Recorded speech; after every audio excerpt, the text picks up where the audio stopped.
संतप्त मानस शांत हूँ।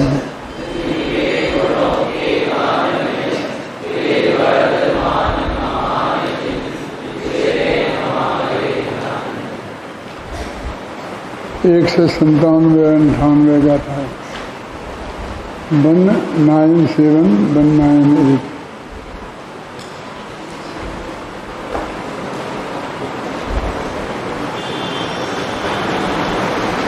ध्यान का स्वरूप बताने के उपरांत वो कहते हैं ये तो क्षयोक्षम ज्ञान वालों के ध्यान की बात हुई। केवली भगवान के भी 2 ध्यान बताए हैं ना, शुक्ल ध्यान तीसरे और चौथे पाया के।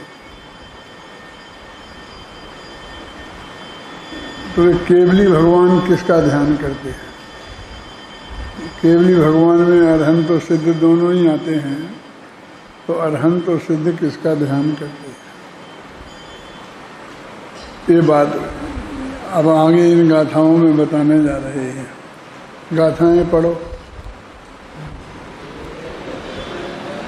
तेदघणगादिकं पच्चक्रं सर्वभावतचनो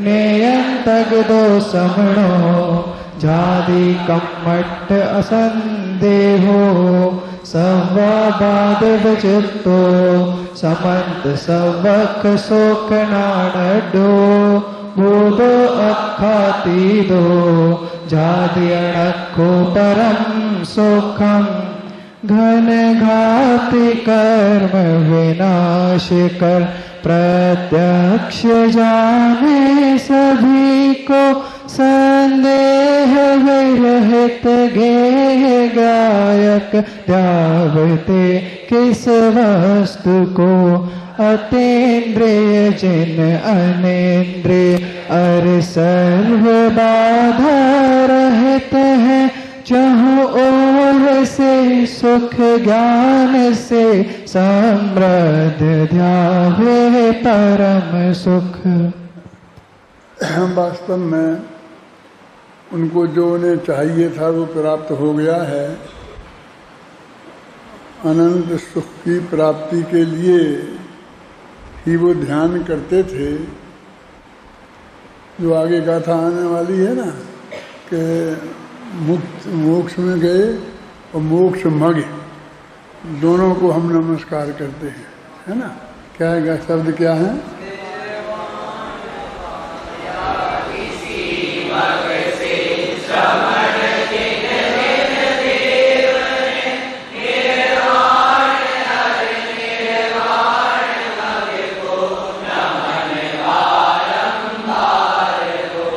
अब मोक्ष को, निर्वाण माने मोक्ष, और मोक्ष मार्ग को माने चौथे गुण स्थान से लेकर सिद्धों तक हो गए। इन सब को हम बारंबार नमस्कार करते हैं। आज पता नहीं लगता है ये तो सहायक समय दृष्टि तो चौथे गुण स्थान वाले भरत चक्रवर्ती जैसे 6 खंड की विभूति के मालिक और जो भी चरित्र हमने उनका पढ़ा है, उस चरित्र के धारक और कहाँ सिद्ध भगवान, उन सबको एक साथ नमस्कार किया। निर्वाण अर निर्वाण मग को नमन बारंबार हो। मोक्ष और मोक्ष दोनों को नमस्कार करने योग, या तो जो मोक्ष में पहुंच गए वे हैं, या जो मोक्ष मार्ग में चल रहे। जो मोक्ष में भी नहीं पहुंचे और मोक्ष मार्ग में भी नहीं चल रहे हैं, वे नमन करने योग्य नहीं हैं। कितनी न्याय संगत बात है। किसी का कोई पक्षपात नहीं, किसी व्यक्ति की बात नहीं कि हम उसे करते हैं कि नहीं करते हैं, क्योंकि व्यक्ति की बात आते ही फिर वो कौन से गुण स्थान में है, कि क्या उसकी पोजीशन है, फिर वो सम्य दृष्टि है कि नहीं है। वो बाहर से तो पूर्ण निर्दोष चारित्र पालन करता दिखाई देता है, लेकिन वो द्रव्यलिंगी तो नहीं है, सम्य दर्शन से रहित तो नहीं है। ऐसे बहुत शंकाएं आशंकाएं हमारे चित्त में खड़ी होती हैं। अब व्यक्तिगत बात करेंगे तो वो व्यक्ति कैसा है, और यदि हम सिद्धांतगत बात करते हैं तो जो निर्वाण मोक्ष हो गए हैं और मोक्ष के मार्ग में जो चल रहे हैं ये समझन करने योग्य। ये जो गाथाएं हैं 197 और 198, इनमें ये सब प्रश्न है।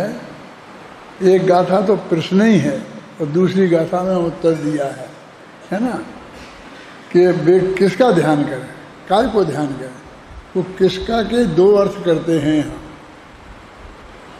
जैसे वे किस चीज का करें, आत्मा का करें, परमात्मा का करें, दूसरे आत्मा का करें, और एक किस लिए करें, ऐसे दो अर्थ।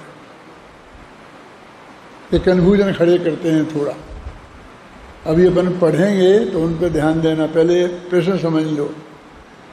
दोनों का एक ही अर्थ करते हैं और एक ही उत्तर में से दो अर्थ निकालते हैं कि वे किस लिए ध्यान करें। अब क्या जरूरत है उन्हें? उन्होंने कहते उनके पास भाई बहुत अगाध पैसा है, अब जरूरत नहीं है। अब काय के लिए धंधा करते हैं? किसके लिए? पैसा कमाने के लिए धंधा नहीं करना चाहिए। और किसको? अपन फिर कहते हैं किसको? कोई बच्चा संतान है नहीं, सद्धर्म में लगा नहीं रहे हैं और जोड़े जा रहे, तो अपन कहते हैं ना किसके लिए करते हैं। ऐसे दो अर्थ हो जाते हैं क्या? नहीं है। यानी ये क्यों करें? क्योंकि एक तो उनको जो सिद्ध करना था वो उन्हें प्राप्त हो गया है। देखो इसमें एक गजब की बात यह है कि हमेशा दो चीज़ें एक साथ चलाते थे, अनंत ज्ञान और अनंत सुख।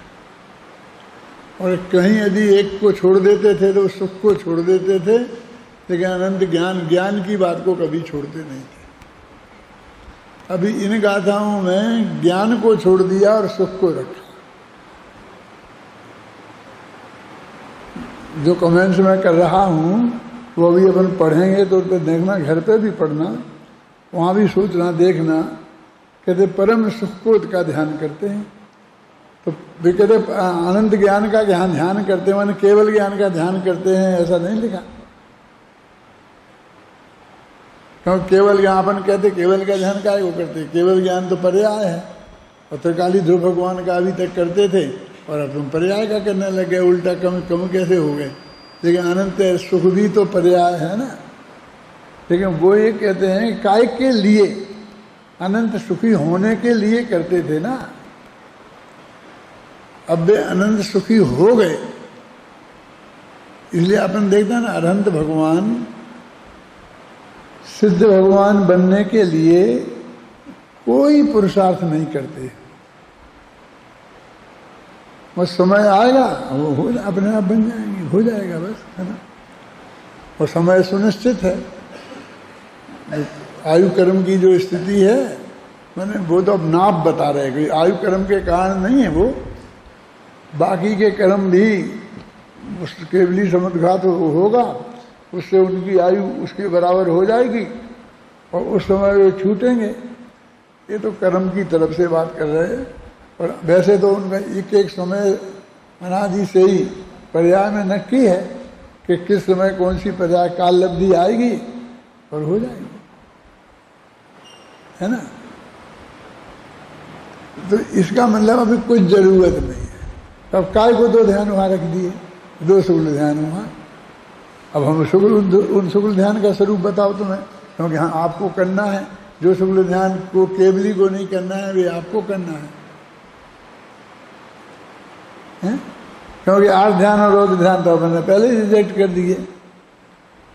धर्म ध्यान में भी अपने बहुत चर्चा करके कुछ को स्वाध्याय में, कुछ को कई अलग करके अलग कर दिया ना। धर्म ध्यान में जो अकेला शुद्धोपयोग रूप स्थिति है और उसको ही लिया। अब उसको ही धर्म लिया तो कल कहा था शायद कि दो उपयोग होते हैं, शुद्धोपयोग और अशुद्धोपयोग। अशुद्धोपयोग के दो भेद हैं, शुभोपयोग और अशुभोपयोग। तो अभी अपन अशुद्धोपयोग शब्द का ही प्रयोग करेंगे, तुम शुभ और अशुभ दोनों समझना, है ना। तो अभी शुद्धोपयोग है मुक्ति का कारण है और अशुद्धोपयोग है संसार का कारण।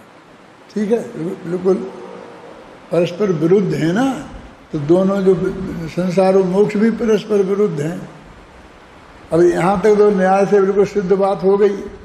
अब बीच में जब हम भेद करते हैं अशुद्धोपयोग के ऊपर, उसमें शुभ लाते हैं और फिर उसे हम कहते हैं कि नहीं वो भी बंध का कारण है इसलिए अधर्म है, धर्म नहीं है, हैं? तो कहते उससे सर्वार्थ सिद्धि जाते हैं तो सर्वार्थ सिद्धि अधर्म से जाते हैं। हाँ, जाते तो धर्मी हैं लेकिन जाते अधर्म से। जो उनको बंध होता है देवायु का, वो तो बंध की प्रक्रिया से ही होगा ना। वे हैं शुद्धोपयोगी हैं तो धर्मात्मा। तो फिर जब हम दो ऐसे भागों में बांटते हैं तो सामने वाले भी और हमारे अंदर भी प्रश्न खड़ा होता है कि शुद्धोपयोग का काल तो बहुत कम है, और वैसे भी जो कहा मुनिराजों के लिए तो 1/3 शुद्धोपयोग और 2/3 शुभोपयोग। 24 घंटे में यदि जोड़ लगाएं, अंतर्मुहूर्त तक लगातार हो जाए तो केवल ज्ञान हो जाता है, तो वो तो होता नहीं है। और टुकड़ों टुकड़ों में जोड़ लगाएं तो 8 घंटे शुद्धोपयोग हो जाता है। ये पंचम काल के मुनिराजों को। अब वह धर्म नहीं होता, धर्म नहीं होता, और धर्म क्या होता है? शुद्धोपयोग से भी कोई बड़ा धर्म है? यदि कोई सच्चा मुनिराज है तो वो कितना महान है, उसकी कल्पना आप करो। हैं?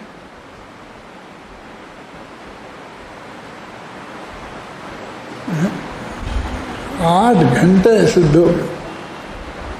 अब वो जब शुद्धोपयोग नहीं है तो तब शुभोपयोग है। तो शुभोपयोग है, शुभोपयोग धर्म नहीं है, वो बंध का कारण है। क्या करें? तो फिर वे धर्मात्मा कैसे रहे?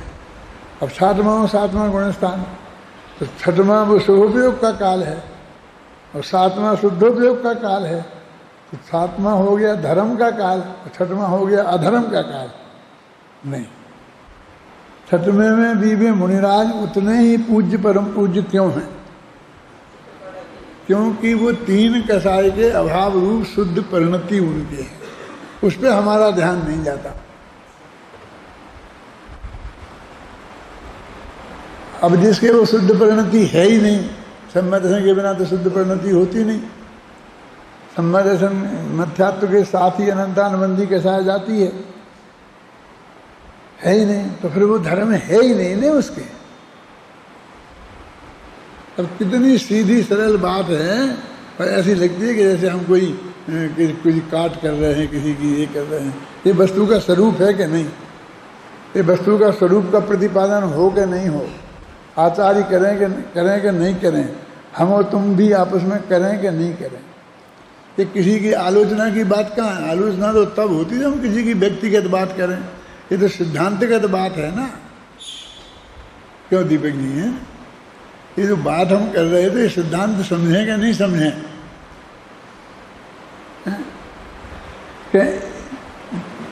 वो 3 कसाय के अभाव रूप शुद्धि ही वास्तव में धर्म है।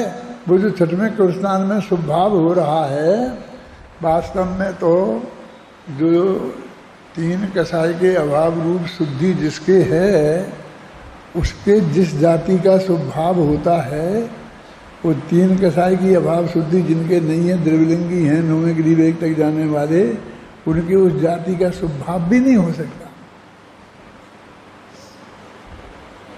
उस शुद्धि के साथ का स्वभाव और शुद्धि के बिना के स्वभाव में बहुत फर्क है। अंदर समझ में आया ना? लेकिन अभी अपन उसको गौण कर दें। क्या फर्क है?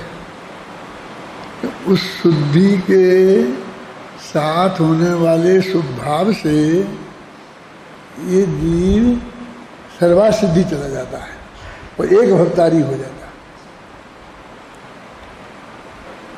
और वो द्रव्यलिंगी मुनि जो 9वें ग्रीवेग तक जाता है, वो कितने 2 में मोक्ष जाता है, 1 में? हैं? क्या गारंटी है उसकी? नहीं जाने की गारंटी है। वो कहते अभव्य भी हो जाता है। तो अभी देखो उस शुभ भाव जिससे वो 9वें गृहविक में गया और इसके जो शुभ भाव हुआ जिससे जो सर्वार सिद्धि में गया और एक भक्तारी हो गया, वो दोनों के पुण्य में कितना फर्क हो गया। आ गया ना? अच्छा, अब थोड़ा जरा मैं इसको और गहराई में ले जाता हूँ कि वो सोधर्मेंद्र हो गया, वो ये 9वें गृहविक में गया। तो 9वें गृहविक वाले को ज़्यादा सुख है कि सोधर्मेंद्र को है? बाहर में तो 9वें गृहविक वाले को ज़्यादा है, क्योंकि वहाँ परे अप्रभी तारा जैसी पोजीशन है, रंच मात्र भी विकल्प का दुख नहीं है इसमें से इंद्रिय संबंधी। और यहाँ तो है, यहाँ तो ऐसा नाथ मनुष्य के समान पर विचार होता है ना, ऐसा स्वर्ग तक। और वे कितने दुखी हैं और उसका वर्णन समय प्रचनसार की 63वीं गाथा में किया है कि विषय दुख के बिना विषय में व्यापार हो सकता नहीं। तो कितना फर्क है, मतलब उन दोनों स्वभावों में भी बहुत फर्क है। शुद्ध परिणति के साथ का स्वभाव और शुद्ध परिणति के बिना का स्वभाव में बहुत फर्क है। उस शुद्ध परिणति के बिना, शुद्ध परिणति के बिना का स्वभाव तो अधर्म ही है। ऐसा कहना नहीं चाहिए, क्या अब क्या करें, कहना नहीं चाहिए तो समझेंगे कैसे। ये जो बात मैंने आपको समझाई, ये कहे बिना समझा सकते हैं? क्या करें? वो टोडरमल का ही रास्ता अपनाना पड़ता है कि यदि हम जुए का, शराब का निषेध करें और जुए का अड्डा चलाने वाला और शराब की दुकान करने वाले हमें अपना शत्रु समझें, तो हम क्या करें? क्योंकि ये बहुत खराब चीज़ें हैं और इनके बिना, छोड़े बिना शराब पीना और जुआ छोड़े बिना धर्म नहीं होता, सम्य दर्शन की प्राप्ति की चर्चा ही नहीं हो सकती है। तो हमें ये बात तो बतानी पड़ेगी। और वे कहेंगे हमारा तो धंधा चौपट होता है, हमें नुकसान होता है सीधा, हम तो तुम्हें शत्रु मानेंगे। तो शत्रु मानेंगे तो शत्रु के मान के जो व्यवहार हम करना होगा वो करेंगे। तो जैसे भी हमें रोकना होगा हम वैसे रोकेंगे। हम तुमको यहाँ रहने नहीं देंगे, हम तुमको बोलने ही लायक नहीं रहने देंगे, हम तुमको जिंदा ही नहीं रहने देंगे। क्यों? अब टोडरमल जी कहते क्या करें? आप लोग सोचते टोडरमल जी नहीं है तो अपन क्या करें? वो कहते हैं हम तो, ये धर्म का स्वरूप है, ये बताए बिना हम तो रहेंगे। अब तुम्हें जो करना है करना होगा, जो होगा हमारा भविष्य में जो नक्की होगा अनादिकाल से वो हो जाएगा। लेकिन तुम्हारी वजह से हम ये कहना बंद नहीं करेंगे। उसमें ऐसा लगा भी लड़ेंगे, हम तो लड़े नहीं, हम तो नहीं लड़ेंगे, बेलड़ेंगे तो क्या करें? हैं? लड़ाई एक तरफा तो होती नहीं है कि हाँ एक तरफा भी होती है। नरकों में देखी तो है ना, एक तरफा होती है ना। हैं? एक तरफा होगी कि इतनी जोखिम हमें लेनी पड़ेगी तो हम लेंगे। किस बात के भरोसे? कि अनादिकाल से जो नक्की है त्रिमद पर्याय में, उसके विरुद्ध कहीं कुछ नहीं हो सकता, इसके भरोसे। जा करी जाके जाई समय में, जो हो तब जा द्वार, सो बनी है मिटी है कछु नाही। ये हो तब शब्द है ना, कई लोगों ने इसको बदल के होवत कर दिया था। कि हो तब क्या होता है? जो होवत जा द्वार, वो भैया सेट हो गया। जो जिस रास्ते से होता है ना, होवत। तो मैंने समझाया कि होवत नहीं, होतब ही है। कि होतब माने होनहार, माने असली चीज। तो 5 संभार में जो असली चीज काल लब्धि तो काल की अपेक्षा है कि जिस समय होना होगा उस समय होगा, लेकिन जो होना है वो तो होनहार की अपेक्षा है। समझ में आई ना? वो डोडरमल जी कह रहे ना, जब होना होगा जब हो जाएगा तो काल लब्धि की बात होती, वे कहते जो होना होगा वो हो जाएगा, वो हो तब। समझ गए ना आपकी में? तो उनने क्या मतलब मौत हो जाएगी तुम्हारी, हो जाएगी। तो उनने तो हो तब स्वीकार की है, और अत्यंत सहज भाव से। ऐसा नहीं कि माथे पे 3 साल पड़ गए हों और हाय राम अब आज खाना नहीं खबेगा हैं, क्योंकि हमारी हो तब खोटी दिखती है। कि हो तब होती है, खोटी मोटी नहीं होती है। जो होना है बस उसका नाम हो तब। अब वो कहते ऐसा ही होना होगा तो ऐसा हो जाएगा। उसमें माने अत्यंत सहज भाव से उनने उसे स्वीकार किया। अब इसमें सहजता काम आएगी। स्वीकार तो किया, लेकिन टेंशन के साथ, यहाँ के बाद, झगड़े के बाद, तो सभी स्वीकार करते हैं। क्यों? जब घटना घट जाती है ना, तब तो सभी स्वीकार करते हैं, भाई भैया अब जो होना था तो हो गया, हम क्या करें, है ना। लेकिन हम पहले ही हमें स्वीकार करते हैं कि अभी जो हम ये नहीं कि ठीक होगा भगवान। कुछ लोग कहते हैं भगवान जो करते हैं वो अच्छे के लिए ही करते हैं, जो अच्छे के लिए, ये सबसे बड़ा डिफेक्ट है। भगवान कुछ एक तो करते ही नहीं है, अच्छा ही होगा ये भरोसा नहीं है। ये तत्व के प्रति असली अविश्वास है, ये धर्म नहीं है, ये स्पष्ट रूप से अधर्म है। आप उस परम सत्य को स्वीकार नहीं करना चाहते कि जो होगा, जो होना है सो होगा। आपको तो ये लगता है कि अच्छी क्या, मैंने अब कोई चिंता नहीं करो, अब जो भगवान करेंगे तो अच्छा ही करेंगे, ये कहने हो जाना हो तो अच्छा ही होगा। धर्मात्मा जीवों का तो बुरा होता ही नहीं है। लेकिन इसके लिए तो जितने फोटो लगाए थे यहाँ कि उनके माथे पे सिगड़ी जला दी उनके, अब तुम तो भाई की भाई कह रहे हो। इससे बच जाते तो हम माफ कर देते। तो तेरे को कौन दुख है मृत्यु में हो सब भारी। क्यों? समझ में आ रहा मैं क्या कह रहा हूं? लेकिन वो हुआ ही नहीं ना है। उस दुख के प्रति हमारे हृदय में सहज भाव आया ही नहीं ना। राजा सैनिक को आया होगा ना नरक में जाने का। नरक में तो इतनी अनुकूलता प्रतिकूलता 84,000 वर्ष तक रहने ही वाली है ना, ये तो वे जानते थे ना। तो उन्हें सहज भाव से स्वीकार किया था कि नहीं किया था?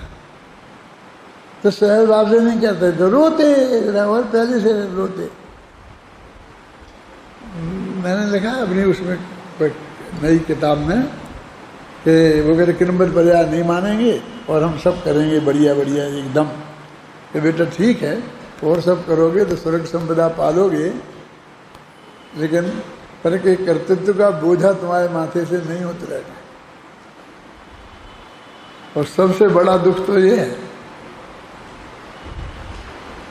उसने लगा कर्तृत्व के बोझे को ढोते रहना और जिंदगी भर रोते रहना। ये पंक्ति लिखी उसने, कौन है वो, किसे याद है, हैं? और किताब तो होगी नहीं पास में तुम्हारे। ये देखो मेरे दिमाग में वो सब घूमता रहता है दिन भर, इसलिए मैं बार बार तुमसे कहूँगा किताबें रखना चारों अपने साथ, तो वो निकाल के तुम्हें उस वक्त पढ़ना पड़ेगी। क्या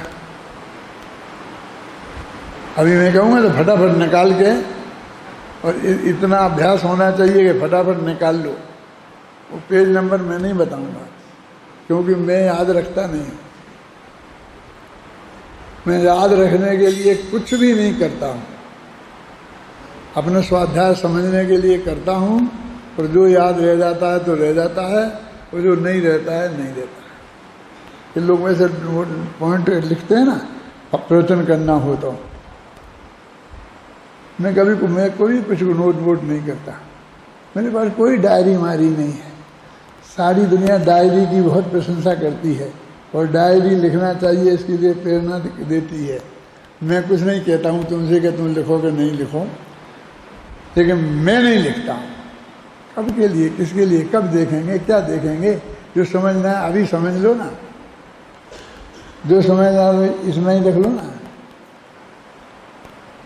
कंठ की विद्या अंत का दाम, तो समय पड़े पे डायरियों में लिखा लिखा क्या काम आएगा?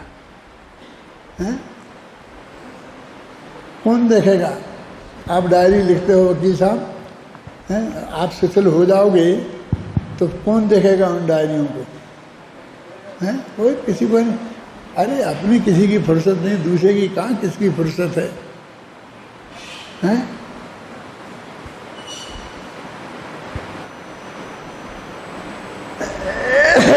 इसलिए मैं तुमसे नहीं कह रहा हूँ तुम डायरी में नोट करके रखना, फटाफट ये पेज नंबर निकालना। तुम भी दिमाग में नोट रखना और दिमाग में फटाफट वो निकाल लो, उस प्रकरण से उस चीज को निकाल लो और फिर वहाँ पढ़ो। तो करते बोल रहा है, बोल बोल बोल बोल। क्रमनियमित पर्याय छंद क्रमांक 78। यह सब तो है ठीक, किंतु क्रम नियमित पर्यायों को यदि मानोगे नहीं, धर्म का मर्म समझ ना पाओगे। ढोते रहना अरे निरंतर, कर्तापन के बोझे को प्राप्त नहीं कर पाओगे। तुम आत्म के सच्चे सुख को कर सकते कुछ नहीं, किंतु करने का बोझा माथे पर रख कर विकल्प करते रहना। रोते रहना तुम जीवन भर, सदाचार में जीवन से तुम स्वर्ग संपदा पालोगे। पर कर्तापन का बोझ उतारे बिना मुक्ति ना पाओगे।